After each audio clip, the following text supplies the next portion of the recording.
People on this app act like this is the worst thing in the world. Stay-at-home mom. My husband's at work providing for our family. I have some sourdough fermenting on the bench, a baby, an apron, a cute dress. I'm tiddling around the house, cleaning things, making myself food. I can go to the beach if I want. I can go to a cafe if I want. I can take my kids to the park if I want. I can go lay out in the sun and have this cuteness right here that I get to look at all day, that I get to hang out with. Okay. I have another kid that's napping right now, so I get some peace and quiet. I don't understand why this lifestyle is so controversial. In my opinion, I've been the boss girl. Yes, I do run a business, but I do that on the side. But I'm talking about, I've been out, like, I've had a 9 to 5. Had the corporate job. I have made a lot of money outside of the home with no kids. Live the boss babe lifestyle, and I hated it. It was so exhausting. I was constantly overwhelmed. My gut health was in the trash. My cortisol levels and my stress hormones were like through the roof. Now I just get to bake bread and hang out with babies all day. Isn't it the best thing in the world? It's the best thing in the world. Good morning, guys. I'm Jenny Gage, and this is Life Take Two, where I share my old life as a Mormon stay-at-home mom and my new life as the exact opposite of that in every way possible to be opposite. Welcome to my channel. Will you go give me a subscribe and leave a couple comments at the bottom of this video? As the battle for gender equality comes to a crescendo over here in Trump's America, more and more people are taking to their tiny screens to share their testimonial of traditional family. I had a bajillion followers send me this girl's little snippet here, asking if I'd dive into this one. So plug your nose, grab your snorkel, and let's dive into the battle over stay-at-home mom life. I'm going to get the big things out of the way right up top. This woman is not a stay-at-home mom. She's a work-from-home mom. She has this whole sourdough company. She's also an influencer. She's also doing brand collaborations. Working from home is not the same as staying at home and not producing any income of your own. She doesn't have a dog in the fight. Next up, I don't even understand why we're supposed to think that this video is shocking. Oh, wow. It's so much better not to go out into the corporate world and have to actually provide for ourselves like every other adult on the planet needs to do. Wow, you're telling me it feels better to just stay home and do whatever you want to do? Shocker. I'm totally blown away. This is a new fact that none of us ever had before. Thank you, little girl with your baby on your hip and the sourdough on the countertop. Thank you for pointing out to us that all of us are stuck in a shit economy that is kind of sapping our souls dry, and it's so much better to stay home. Newsflash. I'm going to start with just random photos of myself in my former life. I spent 24 years in the Mormon stay-at-home mom lifestyle where I had no income of my own, no bank account. My husband was the head of the home. He was the provider. He was the decision maker. And I was home raising 5 babies and baking sourdough and keeping the house clean. And of course, keeping myself feminine and pretty so that my provider husband would love me forever and ever. Amen. It's a pretty good life. I could knead my sourdough every hour. I could go to the park with the kids if I wanted to. I could go to the beach. I had luxury vehicles and luxury homes and luxury everything.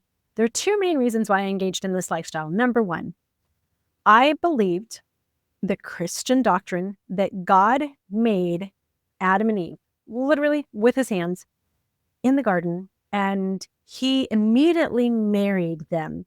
The twain shall be one flesh. In Mormon doctrine, we actually believe that God came down in personage, knelt at an altar with Adam and Eve, and sealed them together as eternal companions. Believed that this American nuclear family unit was God's design for the world. It was the foundation of society that he wanted us all to copy, paste, copy, paste, copy, paste for all of eternity. And I know some of you Christians out there are going to note the irony of the fact that that was not actually the Mormon template, which looked like a very different family shape.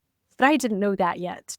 Having been raised with Bible my whole entire life, the thought never occurred to me that maybe there wasn't a God and an Adam and Eve, and maybe we weren't meant to leave and cleave until death do us part. And maybe all of that stuff was actually made by men. I knew 100% that it was made by God. And that was the path that I decided to follow because I'm a good girl and I did good girl stuff. Second reason why I became a little Susie Q homemaker was these guys right here. I believed deeply that having a mom at home during the day and making sure that I was very active in their lives being there for nap time and making all of the homemade, fresh, organic food and helping them raise chickens and taking them to the park and taking them on little adventures. And also being there to transport them to gymnastics and dance and all of those things that help to produce successful adults on the other side of childhood. I believed that those things were absolutely non-negotiable.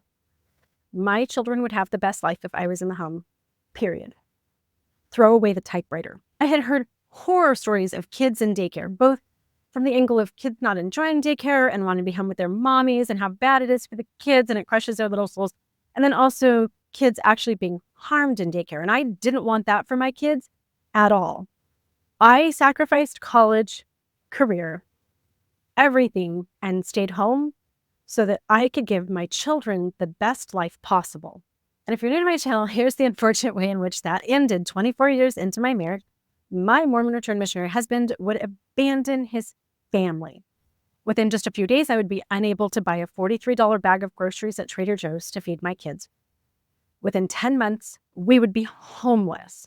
My children would be couch surfing at different friends' houses with little Rubbermaid boxes with all of their possessions. I would be alternating sleeping in my vehicle, sleeping on a concrete slab out in the desert, couch surfing with friends, ultimately moving into an abandoned guest house. That sounded weird. They knew I was there. They invited me into the home. I wasn't just like squatting. And then began the real problems in my life.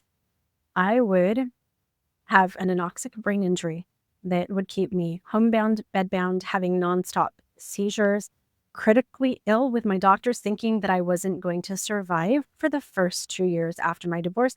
I would then catch COVID, have a 10-inch deep vein thrombosis, almost lose my leg, spend most of a year in the hospital, some of that time critically ill, several different times literally telling my children and my partner goodbye. I would then go into multiple hospitalizations in 1 year, 25 different trips to the ER, 4 different surgeries, 7 hospitalizations last year, which makes it really difficult to work and get back on your feet.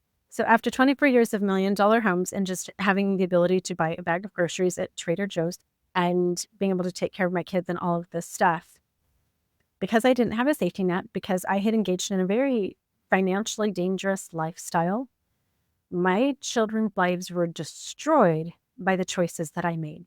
Being a stay-at-home mom is the single most dangerous thing statistically that a woman can do. And yet here we all are bearing our testimonies because it's still working for us. And if you had asked me 6.5 years ago about how I felt about being a stay-at-home mom, I would have said, yeah, it's the best thing in the world. Are you kidding? The yoga, the beach, the stuff, the everything. We're so happy. We're rich. My kids are happy. Everybody's healthy. Amen. One thing that especially bothers me is that we're having these conversations like it's this battle over our souls, but they're very misinformed. The conversation goes something like this. Should you be a stay-at-home mom? Should you not be a stay-at-home mom? And I have millions of people around the world in my comments and DMs, Jenny, what's a girl to do? And it's not an either or answer. I have a whole entire program I teach around the world. I'm taking a few more private clients through May, but until my movie production is done, that's it for now. So this all starts when you get engaged. If you're past that point, it's not too late. Just start now. We have decided to get married. We are going to blend our lives. And as we plan the wedding, we will also be planning the exit strategy for the other side of the relationship, should that happen, because we're not delusional. We understand the statistics. And just in case if you don't, here we go. 70% of marriages will experience a major catastrophic event during the time that you're raising children. That's divorce, death, disability, job loss of the primary caretaker, and then other things like natural disasters, wars, I don't know, Trump getting elected, the verdict's out on that. That can go in there too. Hurricanes, wildfires, exit strategy, and the wedding need to be planned at the same time. And what's that exit strategy look like? You need to answer all of the questions of, how do I survive as a woman with children should this relationship crumble? My number one recommendation is a spousal trust. If you're going to be a stay-at-home mom, even if you are a work-from-home mom and there's an income disparity, you can't readily replace your income and provide for your family alone, should the relationship fail, you set up a spousal trust. You have an account that's set up with an attorney that's designated as only yours. You can do it as a spousal IRA. At least $250 a month goes in there. I recommend $500 is a good starting point. $500 gives you $6,000. In my case, I would have left my marriage with $144,000 that wouldn't have provided for the rest of my life. but that would have kept me and my kids from being homeless. You want to plan for everything that's down the road in your future. College for the kids that you don't even have yet, and orthodontics, and who is going to pay for sports and medical insurance. And then what about life insurance and retirement for yourself? Write that out, put that in a prenup, and then start working on that. Make sure that you have your own credit. Make sure that you have your own retirement. Make sure that you have your own life insurance should something happen to him. I don't believe that people should get married if they don't already have life insurance. And you certainly should never have children. One of the biggest tips that my financial advisors give my Manproof Your Life clients is this. It's not only okay, it's crucial for you to focus on your own individual financial life, even within a marriage, and not just always be focusing on the couple life. And that's where my life actually went off a cliff. I was investing, I was saving, I was helping earn money by working for free for my husband and his businesses for decades, but everything was combined. I didn't have a separate life over here. Do what you got to do to take care of yourself, whether that's savings, investments, a little side hustle, whatever that looks like. And that's one of the biggest components of this also. No adult human being should ever be financially dependent on another adult human being.